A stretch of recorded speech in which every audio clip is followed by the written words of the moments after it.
And I think my mom saw the writing on the wall and she said, look, I don't think you're going to do anything else in your life but this.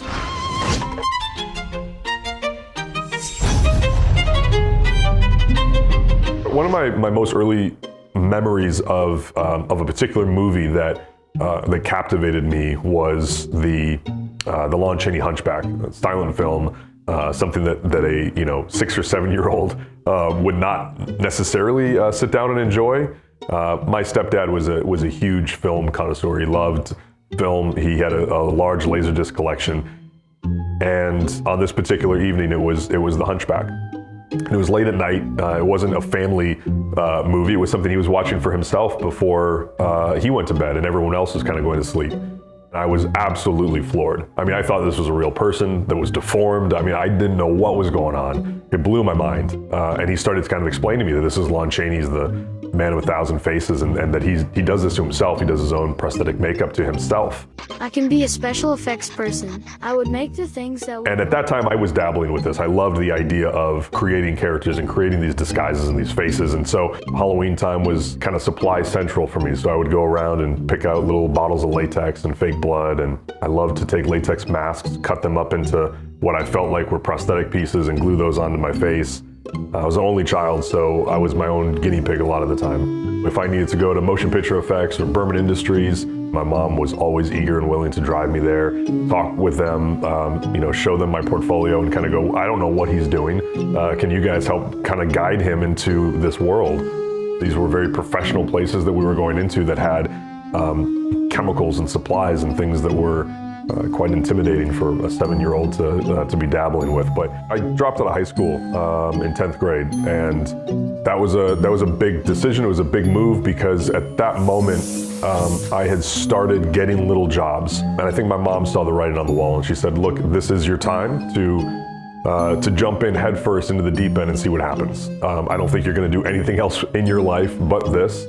I can't thank her enough for that, because I definitely wouldn't be where I'm at now if she wouldn't have allowed that to happen. I very early on, though, found my way to the Berman studio, and meeting Tom Berman and Barry Berman was life-changing.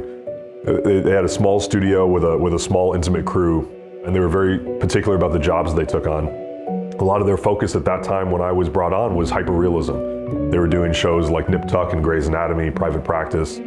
This was all medical simulation work, essentially. It was knowing anatomy, knowing how to duplicate an actor from start to finish, doing really subtle and realistic prosthetics to change somebody. To me, that was where the magic lies, is that you're fooling people in such a remarkable way that it goes unnoticed. To this day, that's still truly my favorite thing. The Bermans cultivated this, and at that time were doing some really revolutionary work in terms of photorealism.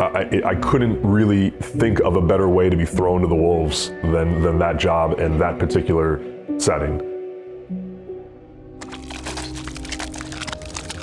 I always thought it would be great to have my own studio. I always really wanted to orchestrate teams, design and create prosthetics and characters and bodies and all of these great things for film and television. And I felt like it was really important to have the right experience prior to doing that. So I wanted to learn as much as I possibly could and be that sponge and absorb as much as I could from people like Tom Berman and Barry Berman and get that foundation. The studio is really more known for kind of realism, character makeups, old age makeups, body duplication, things like this, which is great because that's my passion. It's really what I love the most. Star Trek Picard being not that, being sci-fi aliens, otherworldly creatures and characters, was an odd call for us to get. I think I even said to them, I don't really know why I'm even being called for this. I think I'm kind of an odd choice, and I thought that was brutally honest to them, but I think they actually kind of appreciated the fact that I was a little confused. They said, look, this is a show that is based in the reality of story. We're doing something that needs to feel like Next Gen, and Next Gen being kind of more of a cerebral, serious show, a drama really, that had a lot of story points that were rooted in real life and lessons of human nature. So as they're describing this to me, I realized that my job is no different here. My job is to try and create something that feels like it fits within this world as realistically as possible, even though they are aliens. So something that felt like maybe I was not the right choice for very quickly became something that I felt like I was a great choice for. And I really embraced it and felt like we were actually bringing something to the table. One of the very first things I did once we were awarded this job was get an additional satellite studio. It was about 5,000 square feet. And this really allowed us to be ready for the numbers of Romulan and Vulcan and ex-Borg that was then thrown at us. So it was a great learning experience for us in terms of the way that could run and the volume of prosthetics and people working under two different roofs. Winning an Emmy for Picard was amazing.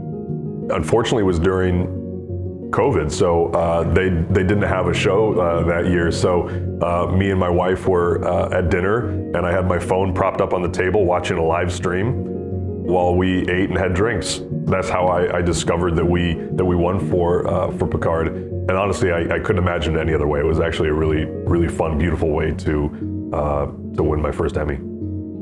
A prop that was really meaningful to the story that had a lot of pressure would be Denzel's head from Macbeth. The story is obviously a historic, amazing story that everyone knows.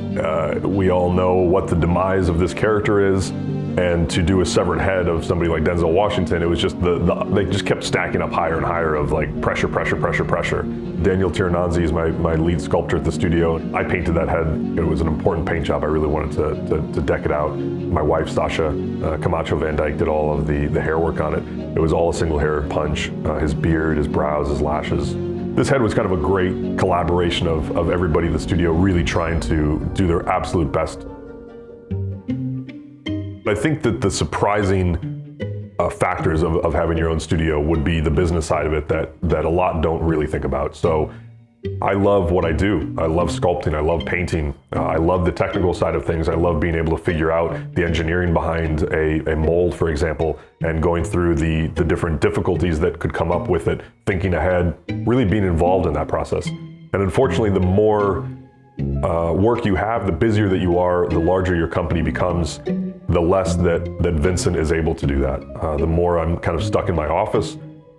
I think that if I stop having my hands kind of in these different departments, you kind of start to lose your touch. And I always want to make sure that I'm pushing myself to be better.